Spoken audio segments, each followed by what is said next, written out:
Beginilah gambar udara yang memperlihatkan tebing setinggi 20 meter mengalami longsor di Dusun Tombongi, Desa Lonjoboko, Parangloe, Kabupaten Goa pada Rabu sore kemarin.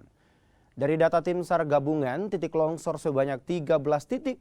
Akibatnya akses jalan provinsi sejauh 400 meter tertutup lumpur dan bebatuan. Akses jalan yang tertimbun longsor adalah satu-satunya akses yang menghubungkan Kota Malino dan beberapa kabupaten kota seperti Kabupaten Sinjai, Jeneponto hingga Bulukumba. Berapa jaraknya nih? Ini sekitar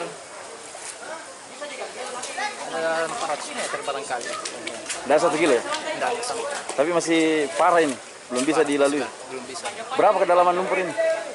Ya hampir 1. Kalau di sana itu agak dalam itu, mungkin lebih ada 2 meter itu. 2 meter. Jadi ini semua rumah yang ada di sini tertimbun ini?